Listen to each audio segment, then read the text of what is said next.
Kembali di Apa Kabar Indonesia Pagi, pemirsa, kita lanjutkan dialog. Saya mau kembali ke Kang Ujang. Kang Ujang, kalau memang pengesahan RUU perampasan aset ini menjadi agenda prioritas legislasi tahun ini dan pemerintah akan mendorong itu, apakah pemerintah juga sudah menyiapkan respons ketika ada kelompok-kelompok tertentu yang masih melakukan penolakan terhadap arahan Presiden Prabowo Subianto?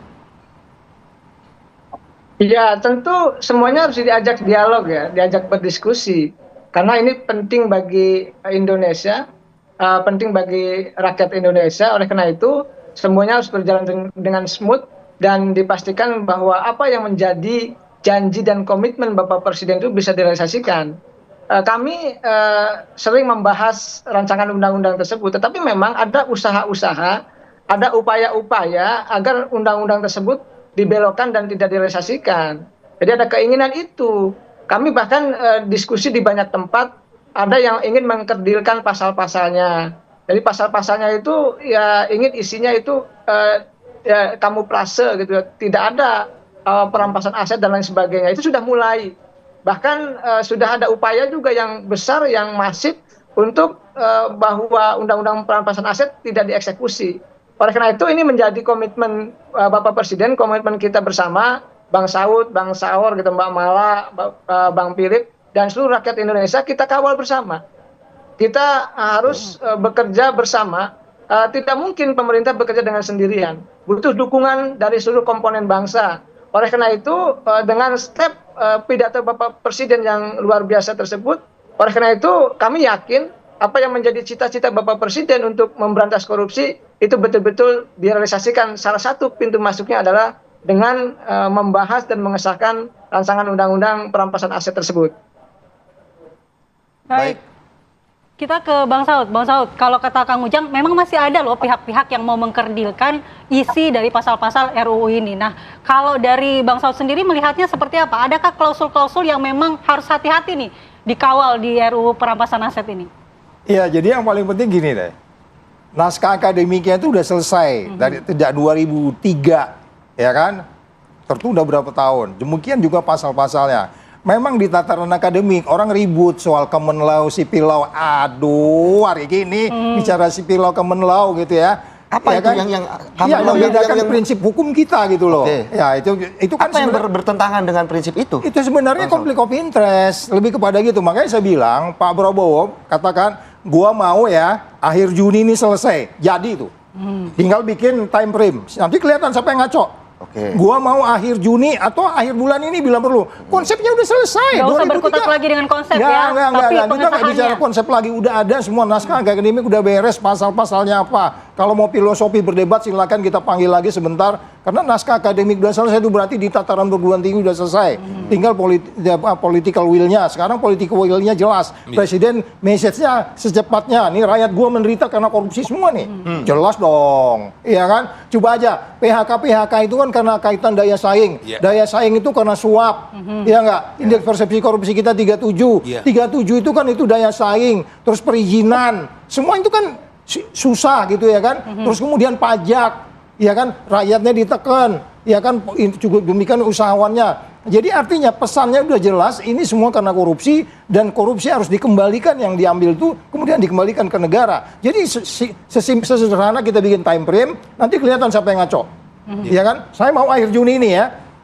Ya, itu sudah dibuktikan kok waktu undang-undang yang terkait dengan BUMN. Dikasih waktu selesai dalam tempo dekat. Apakah juga termasuk poin pembuktian terbalik dalam draft tersebut? Iya, nah itu pasal-pasal yang sebenarnya itu sudah selesai yang itu. Itu bisa dibenarkan juga dengan undang-undang pencucian uang dan seterusnya. Dan ini kan undang-undang lain yang harus menyempurnakan, ini harus menyesuaikan diri. Tapi sebenarnya nggak selalu sulit.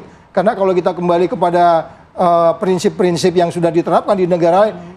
Dan ini negara-negara yang ini udah banyak menerapkan ini. Cuman kita yang menandatangani piagam PBB anti korupsi sebagai negara pihak, ini nggak jalan-jalan. Itu ada kaitannya dengan indeks persepsi korupsi juga gitu loh. Bahwa kita cuman hanya berbicara tapi nggak mengimplementasinya. Tapi itu yang Bang agak Saud, sulit. pada saat kepemimpinan Bang Saud dulu, seperti apa sih kurang efektifnya aturan dalam hal perampasan aset kalau tidak diubah dengan RUU saat ini? Yang kesulitannya kan selalu dia harus ada putusan dulu. Oke. Harus dihitung dulu oleh BPK. Itu Undang-Undang 3199 itu isinya kayak begitu. Sehingga kemudian cara ngitungnya, kemudian dia nuntut lagi orang yang meninggal. Ini nggak ada urusan orang meninggal. Koruptor meninggal, ambil.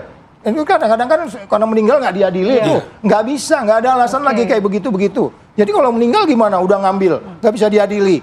Nggak ada urusan kayak begitu sekarang. Kita yakin bahwa itu hasil korupsi. Dan keyakinan penyidik penuntut itu gampang kok ngelihat orang itu koruptor atau enggak.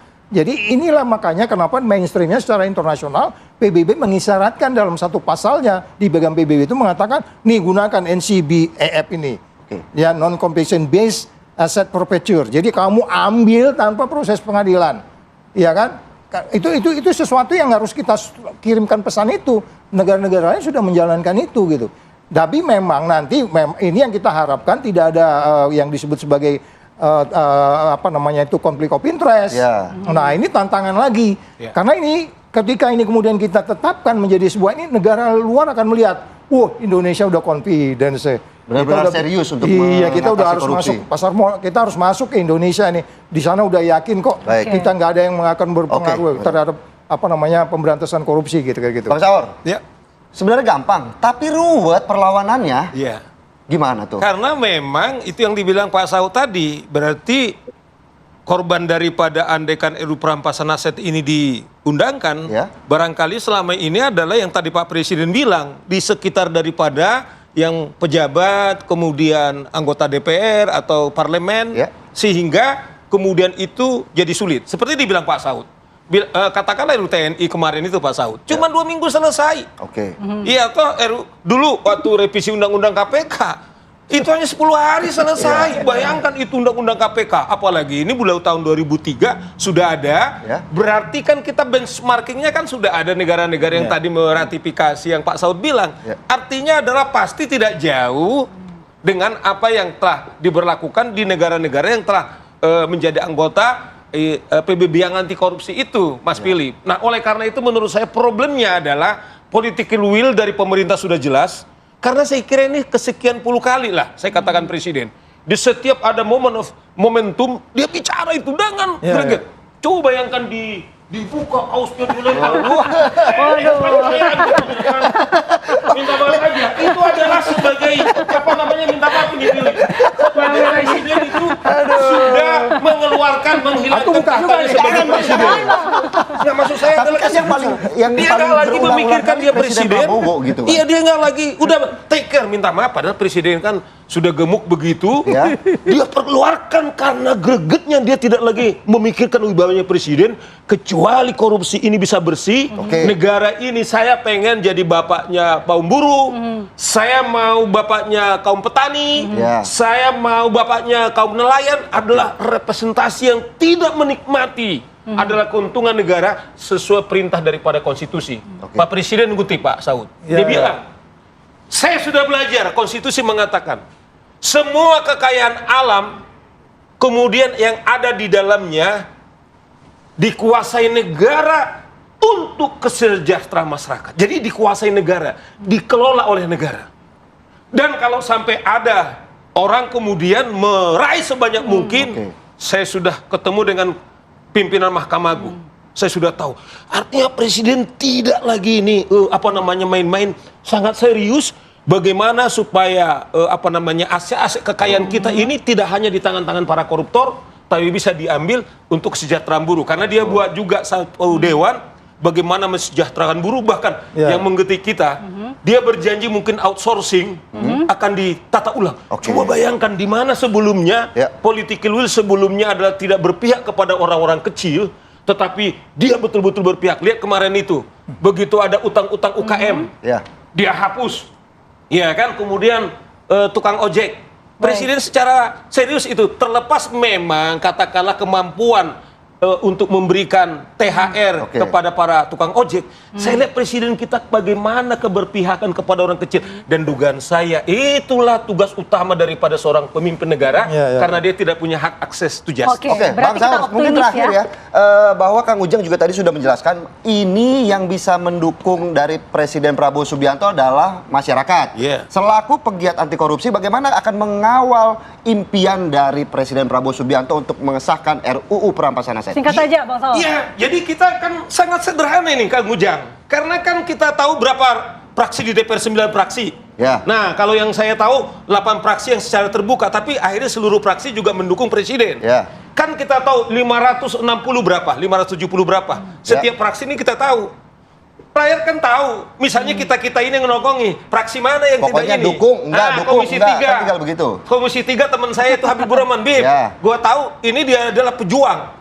Iya kan, tinggal bagaimana fraksi-fraksi kemudian diorkestra. Kalau ada fraksinya kemudian setuju, keluarkan dia dari pemerintah dan kemudian rakyat akan mendukung dia. Jangan-jangan itu yang kita bilang, paling kita melapor nanti ke lembaganya Pak Saud sebagai hak rakyat kan?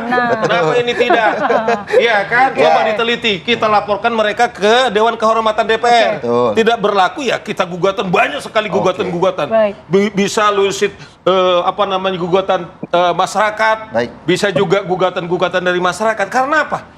Kita ingatkan kawan-kawan DPR itu, mereka dapat fasilitas sebaik itu, seperti Pak Prabowo bilang, mereka digaji oleh rakyat, digaji keringatnya Kumala, dan juga Philip, dan juga Pak Saud. Jadi kalau keringetan jadi mau buka jas juga kan bawaannya. Terima kasih Bang Saud atas waktunya, Bang Saud, untuk pagi hari ini. Kayaknya karena nggak bisa sampai sore, karena ada durasi. Kita lanjutkan di luar forum. Kita kawal terus kita sampai kawal. disahkan. Kang Ujang juga terima kasih atas waktunya. Wah, Kang Ujang kalau nyampe ke sini juga udah seru nih ya di studio pada pagi hari ini. Terima kasih para narasumber. Dan pemirsa, kami akan kembali di Apa Kabar Indonesia Pagi, tentu dengan kabar-kabar yang patut dan layak Anda simak saat lagi. Seru nih. Jangan. Buka, ya kan?